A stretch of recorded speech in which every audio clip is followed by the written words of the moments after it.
Welcome to the future we need and how to get it. All over the world and right here on the Central Coast, people at all levels of society are stepping up to assure that we actually do still have a future and one that we can all live with. In this 7-part series, we tell the stories of their citizen successes so far and what we can learn from them. Looking for patterns around what has made these successes possible, I've discerned at least 7 sources of what I've come to call citizen power. Powers that we can put together to create effective strategies for making things work in our world. For this month, we focus on our 4th source of social power and our 4th target of deep systems change, changing the rules. Where do we need specific changes in public policies, professional standards, curricula, or other formal rules? And where do we get the power to change the rules? And with this topic, power, we turn again to our original 5 disabling myths. This time the 4th one, that even if we do have the money we need or can earn, we don't have the power to put the money where it's needed. We just do not seem to have enough power to change the rules that now so totally favor the rich at the expense of everyone else. No matter how hard we try, they always bounce back and shove the rest of us ever further down. But we do have the power we need, or might. We have power, but only as we use it, and use it well. What makes this fourth myth a tougher one to bust than the first 3 is that power, social power that is not just something we have, let alone have in some particular amount. It is something we make as we use it. So if we think we have none, we're right. Or if we make some small or even massive symbolic act, but without a strategy, specific objectives, or expectations of change, our expectation of no change will be met. We're in a self-reinforcing cycle. That's the paradox of social power, and the one we take on tonight and in the remaining 3 shows in this series, as we now turn to the second half of our series titled, The Future We Need and Now, How to Get It. Maybe you recall from our first show, Paul Hawkins saying that if we can't name what we are seeking, we're unlikely to get it. For our power turns in no small part on our purpose, knowing what we seek and why, and on what specific changes, in which places, in which systems would get us there. I've come to call that a target. So the first part of finding the power we need to get the future we need is to get as clear as we can about what are the best targets and to aim our actions at achieving these changes at these points. In the past 3 shows, we've focused on pivotal solutions that would, if brought to scale, help bring into concrete form the future we need. But our need is not for answers to our problems at this point. It is also for the power to put these answers to work. How are citizens making the changes needed? What are their strategies, their moves? How are they managing to come together, even across differences? How are they dealing with the moneyed interests that try to stop them? How do they deal with the structural racism and culturally endemic injustices? How do they change hearts and minds, rules, and actual behaviors? Among the many answers that show up, here are 3 of the patterns of citizen success that keep recurring. Of these 3, we will focus on the second, working together, in our next show in April. Then, as part of our last 2 shows in May and June, we'll look even deeper at how to make the most of our power, how to really create deep systems change.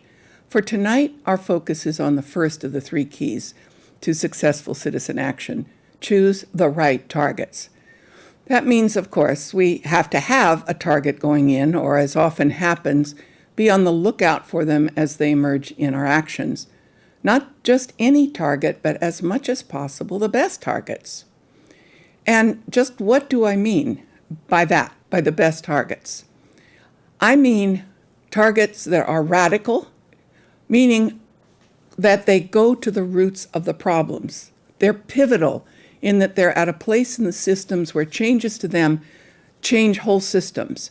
They're compelling, meaning that they will attract people's passions and willingness to work on them. And they're reachable, meaning that we can get at them. We can figure out how to get to them. The two examples of these that I want to emphasize are rules, but they are non-governmental rules. And I'm emphasizing that because we tend to stay so focused on government and its laws that we forget in a democracy we're making formal rules everywhere. So two examples of major breakthrough pivotal changes were when the American Institute of Architecture early on adopted the LEED standards, which has become the basis all over this country for overhauling buildings so that they are focused on renewable energy. And last month's show, we looked at the series organization of 250 of the major Fortune 500 companies in the world who got together and created the socially responsible investment standards that are now UN standards. Both of these are critically important standards made outside of governments, new rules. By rules, there are other meanings of the term, a rule of thumb or patterns, as in Saul Alinsky's classic Rules for Radicals, suggestions to others or commitments to ourselves. I set a rule for myself to never eat after dark. When we get to things like that, as we will in next month's show, and other sources of citizen power, I will call them social norms. But for this series and in the Citizens Action Field Manual, I restrict the term rule very tightly to things that have these characteristics. First, they are formal, they are explicit, they are written out, they are formally arrived at. They are legitimate. The process whereby we arrive at them is recognized by people as authoritative. They are enforceable. There are explicit sanctions for disobeying them, and those sanctions, again, are legitimate if enforced fairly. And as I just said, they're dispersed. Rules are laws, but they are also dispersed elsewhere in society, wherever professional organizations or associations or other groups establish formal requirements that have sanctions. So, as I said, tonight we have these three targets. The best target, and our focus for this evening is choosing the best targets. The most potent of the rules, the ones most in need of change, are often especially technical and especially deeply buried, and not always by accident. They are often structural components in the very systems that most need change. One of our real challenges then in unrigging the system that is rigged against us is to get deep enough into the system that we find the faulty rigging and can re-rig it through our political and social actions. Tonight we are looking at what ideal targets look like, how they're pivotal, and how they can force the changes that we need. But the thing I want to note about them being buried deep and being so technical is that it is often difficult to get people passionate about them. You can get people out on the streets protesting problems, but to get them to going deep at the real causes of those problems, that is the real political challenge that we're up against. So tonight I want to give you two examples of things that are buried deep and are major sources of the problems that we see at the surface. Things that cry out, in the first case, in the private sector, cry out for tough government regulations. The second of these is not in the private sector, but in the social sector, and calls for regulations directly by its membership, namely members of the Democratic Party. So for the first, let's watch this video interview with Les Leopold. The average salary of a top 100 CEO in America today is something like $30 million, where the average entry-level workers maybe 30,000, 32,000, something like that. And that includes stock options. Not only does it include stock options, but this is the amazing thing that's changed. Back in 1970, almost all of a CEO's compensation was salary and bonuses. No stock options, No stock incentives. Today, only 5% of a CEO's, average CEO's income comes from salaries and bonuses. The rest is all stock incentives, stock options, and that's exactly, you put your finger on it, that's what changed corporate America, allowing a CEO to be paid with stock options. And that led to an incredibly interesting phenomena. Think for a second. You're a CEO, and mostly what you have are stock options. And this came as a result of this big deregulation that took place back in 1980 or so. What would you do? If you're being paid in stock options, what would you do? Well, CEO, they're not stupid. They're going to try to drive up the value of the stock. And one of the things that they're allowed to do, which is very hard for average people to understand, is they're allowed to use the company's money to buy back their own stock. Now, this is a difficult concept for some people because stock ownership, if you reduce stock ownership and everything else being equal, the value of the remaining shares have to go up. There's fewer of them. So they pour a company's revenues, pour it back into buying back their own stock. And I don't mean just a little bit. By 2006, they were using 75% of all corporate profits went to buy back their own stock. They could care less about research and development. They certainly could care less about workers' wages. So a new game is afoot now. It's a new bottom line. Well, yeah, and it's a whole new process of corporate governance. The name of the game is buy back your own stock and drive up the value of the stock. They have all sorts of excuses to do it, but there's only one explanation that makes any sense at all, which is they want to put money in their own pocket. So that's how the wage gap went from 40 to 1 to 29 to 1 and still rising. Still rising. Is there a movement in stock ownership when you have a stockholders meeting? There used to be a little bit of an action. What happens? It turns out that all the hangers-on love this. Yeah, because their stock is Yeah, going because to what go happens is a private equity company or a hedge fund will go in and buy a big chunk of Apple or General Motors. They just did this with General Motors. And they said, okay, we want you to start buying back the stock and boost the dividend because we want to pump and dump. We want to get in, raise the stock a little bit, and get out. We get in with hundreds of millions of dollars, and then we get out and we make tens of millions of dollars overnight. This inequality affects everything. Everything. Everything. Everything. From housing, education, everything in our lives, right? Correct.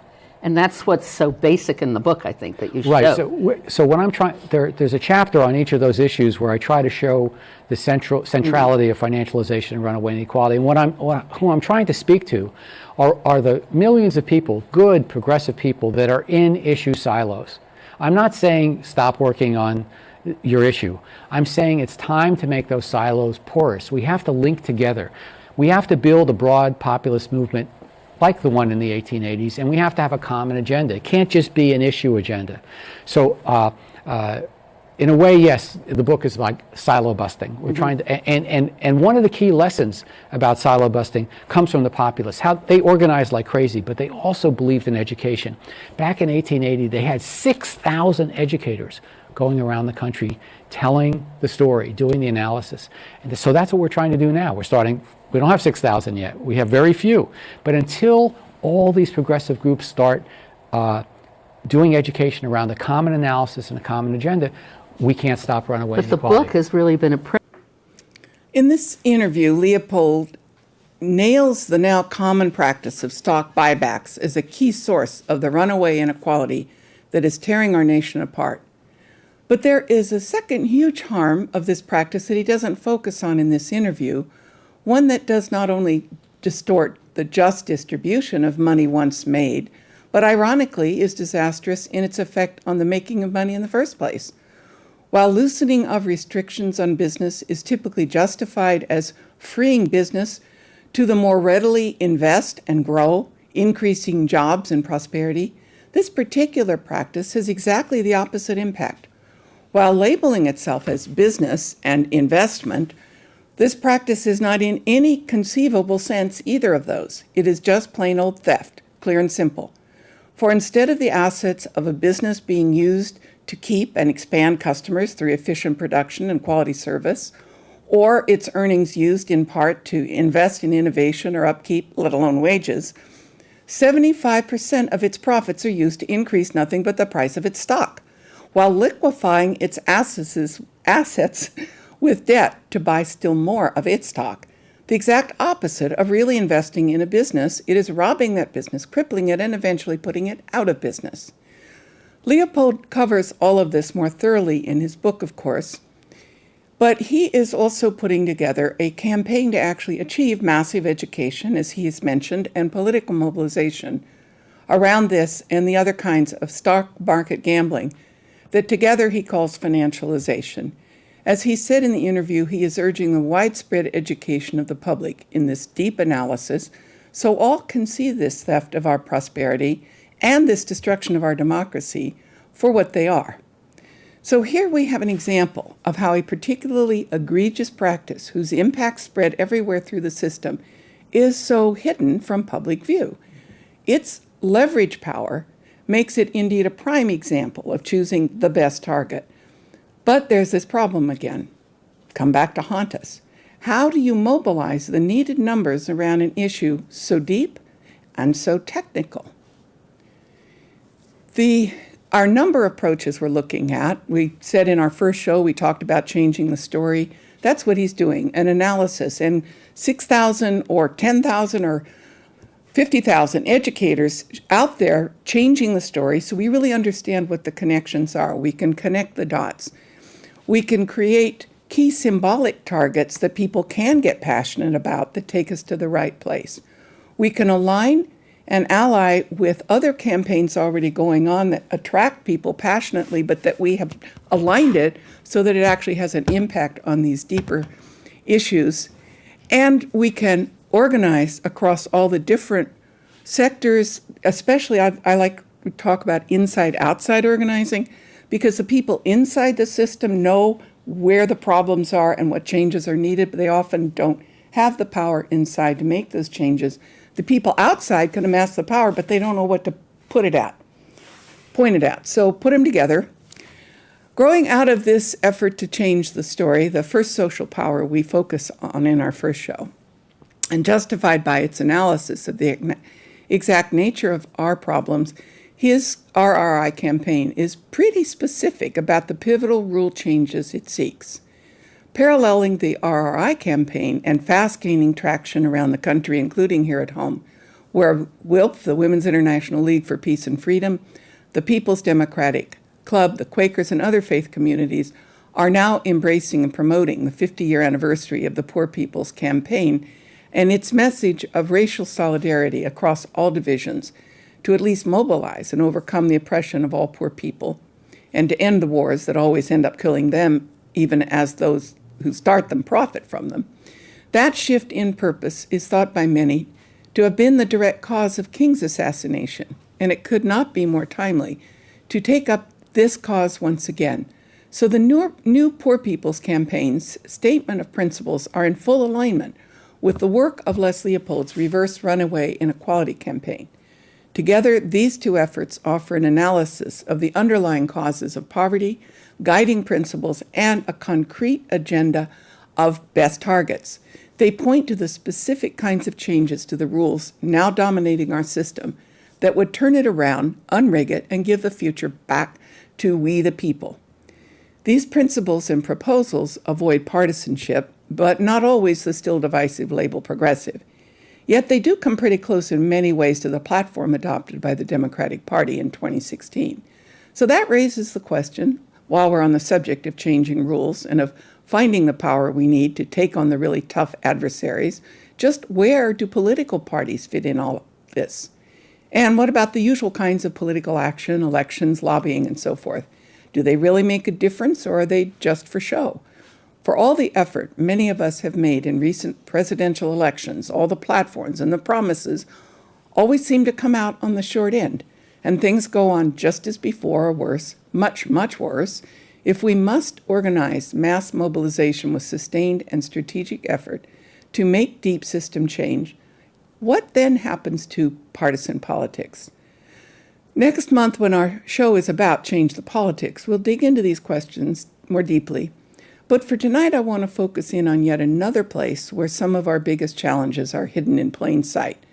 This time not in the private or the public sector or government itself, but in the next thing closest to government, in the civil sector, a membership association, the Democratic Party, or more precisely, the Democratic Party of California.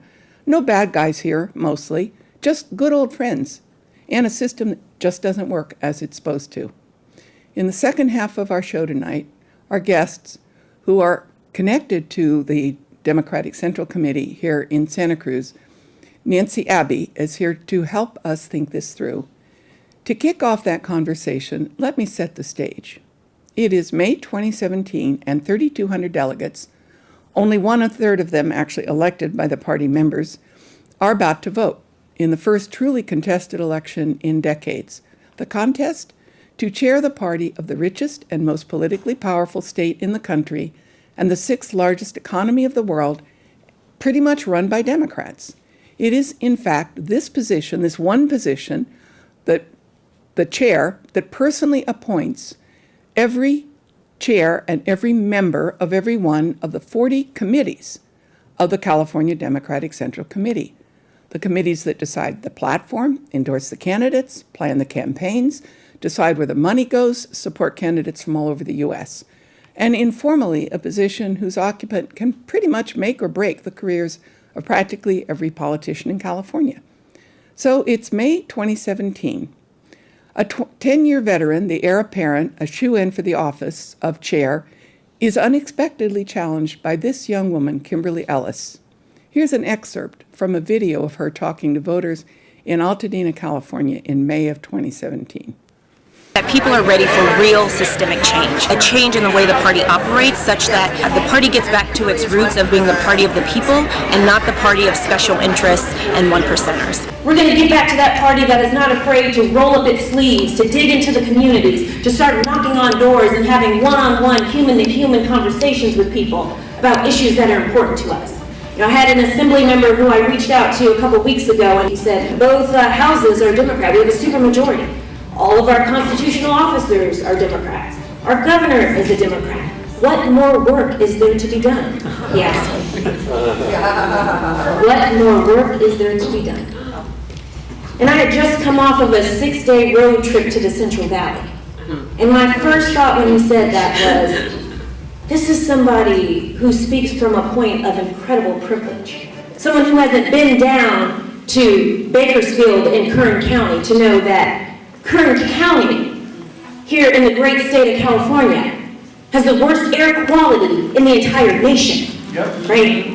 This is someone who, I don't know, maybe has forgotten or didn't get the memo that California has the highest rate of poverty, the highest rate of homelessness. We're 47th in the country in terms of per pupil spending, and oh, by the way, we won't even have a conversation around reforming Proposition 13. And where was that supermajority a few years ago when we tried to pass single-payer Medicare for all, right? So what good is having a supermajority if we don't actually use it? I want to move beyond a position that says that we're blue and that just continues to invest in our safe blue Democratic counties to one that is willing to invest in our purple counties, in our red counties, in our rural counties. It is just as important that those counties also have fairness and justice and equity. Why? Because that's what it means to be a Democrat. It's not just okay that we ourselves in our counties are okay. We don't stop fighting until everybody is okay. That is a democratic value and principle. That's what it means to be a Democrat. So having a chair who has the courage of her conviction, a chair who is not interested in making friends with the legislature, who is not afraid to call things out, who isn't afraid to say, we have a party platform, and oh, by the way, we're going to change the rules so that you actually do have to read our party platform. Having a chair that says, you know what, I think that we need to do away with superdelegates, right? I don't think that we should have automatic endorsements of incumbents. A chair that says maybe we need to work with partner organizations like the Courage Campaign that puts out a report card, right? And that says that Democratic incumbents are going to have to come and stand before the people and stand and defend your record and and then we'll see if you get the endorsement, right? But having a chair that says, no longer will it be business as usual. So where does all of this leave us? We know if we are to win the future we need, we have to work hard. But not only hard, we have to work smart. We have to have clear targets. Here in this video, Kimberly Ellis says no corporate funding, no superdelegates, door-to-door mobilization, get rid of the expensive ads, work across party lines, Medicare for all, accountability for the platform you're elected on. We have to think out as well as we can how the actions we are taking, our political and other social actions, relate to the systems changes we need, that we're making the most pivotal difference we can. That does not mean we have to be fighting with each other all the time over the strategies. It does mean that we connect up what we're doing with each other and the overall goals. And we try to know enough about the systems we must impact, making inside-outside partnerships, and that we search out what has been working for others and how the pieces fit together, and that when we can, we seek both to leverage each other's best work and to align our own work with these larger connections. Remember the scene where Luke Skywalker, they spent the whole movie getting the plans to get to the one tiny little place in the very core of the big bad Death Star, and he goes in there and he hits that one place and it destroys the Death Star. So that's what we're talking about when we talk about choose the right targets. This is from 2047 BC, the first code of law that was ever written out. In the preamble to this first code by Ur-Nummu, he begins the code with the following statement. The orphan, I certainly did not consign to the rich man. The widow, I certainly did not consign to the powerful man. To the man of one shekel, I certainly did not consign to the man of one mina. The man of one sheep, I certainly did not consign to the man of one ox. Hostility, violence, and lamentation to Uruk, God of the sun and God of justice, I caused these to disappear definitively. I set justice in the land of the Sumer. And the last word, here is Luke Skywalker showing up one more time. And notice at the end of his story, he says, Luke Skywalker, the little guy, says, I am the 99%. So that's our show for this evening. You'll find more in the Citizens Action Field Manual and on the website as of March 14th. I'm still working on it. And in the second half of the show tonight, Nancy Abbey will be talking with us about the People's Democratic Club and about undoing the damage of Proposition 13. I want to thank all of you for being here this evening and the 7 people in here who are making this show possible. Thank you so much.